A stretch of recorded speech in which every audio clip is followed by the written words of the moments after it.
Bonjour, on se retrouve aujourd'hui en compagnie du docteur Marco Flores, psychologue et psychothérapeute spécialisé dans le TOC, et aujourd'hui il va nous expliquer le rôle de l'entourage dans la thérapie du TOC. C'est vrai que l'entourage proche joue un rôle important malgré lui et souvent ils sont piégés, ce que j'appelle parfois ils font du TOC par procuration, pensant que si ils s'opposent, ça peut aggraver. D'ailleurs, 80% de familles impliquées ne s'opposent pas au TOC et les raisons avancées sont peur de ne pas augmenter l'angoisse de la personne concernée par le TOC, c'est 53% des cas, et de ne pas s'exposer à la colère, aux représailles, 50% des cas environ. Donc ça reste assez important ça auprès de famille. Et quand on prend en charge les patients, on travaille souvent avec les familles dans une logique très psychoéducative, en leur expliquant que le patient peut toquer dans sa chambre, mais pas dans les espaces communs. Avec le patient, évidemment, on va l'aider à comprendre l'importance. C'est-à-dire que son espace vital au patient, il peut continuer à toquer, c'est du ressort de lui et de son thérapeute.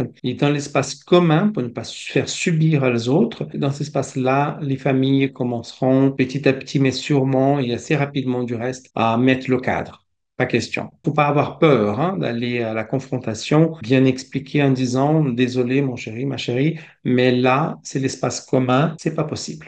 Ok. OK? Ça, c'est très, très important. Et puis, il y a d'autres particularités dans l'environnement. C'est tout l'aspect des participations directes. Il y a deux types de participation familiale qui peuvent poser problème. La participation directe, rassurer, aider à complètement ritualiser à la place, voire avec. Ça, c'est très important parce que les personnes qui souffrent du TOC vont avoir des comportements assez flagrants, le besoin d'être rassurés. Papa, maman, chérie, chérie, est-ce que la porte est bien fermée? Tu peux vérifier? Il n'est pas question.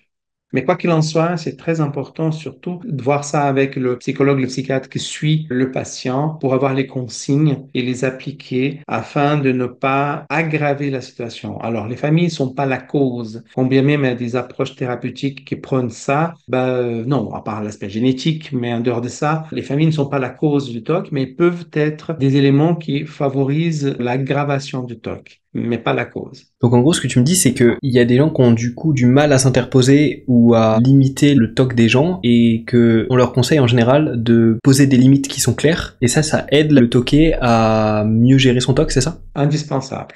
Tout à fait. Le fait de aller dans la direction du toqué, de la personne qui a un TOC, ça va pas l'aider. Évidemment, le patient va se sentir soulagé parce que la maman, le papa, le mari, l'épouse a été vérifié si la porte était fermée, mais ça va que renforcer les obsessions. L'élément le plus difficile, c'est la salle des bains, la salle des douches. Certains toqués mettent beaucoup de temps longtemps. Donc là, il faut vraiment mettre un cadre, que l'utilisation soit dans les normes. C'est-à-dire que quand on va laver les mains, on n'a pas besoin de mettre 10 minutes pour laver les mains. Ok. Il y a quelque chose d'autre que tu veux ajouter? Je dirais que je peux résumer ça par ce qu'on appelle la psychoéducation. Psychoéduquer les familles, que les gens puissent comprendre quels sont les enjeux, qu'est-ce que ça veut dire le TOC, etc. Ça passe par la question de diagnostic, évidemment. Et ça, c'est très, très important. Une famille bien informée, bien soutenue, va aider énormément dans le processus de soins du TOC. Ok.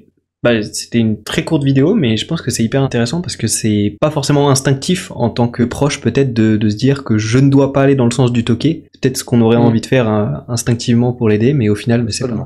c'est pas le meilleur. Absolument. Surtout de se faire aider par le thérapeute qui suit le patient, qui va donner les consignes pour avoir l'attitude adéquate. Et par conséquent, aider le thérapeute dans le travail thérapeutique avec le patient.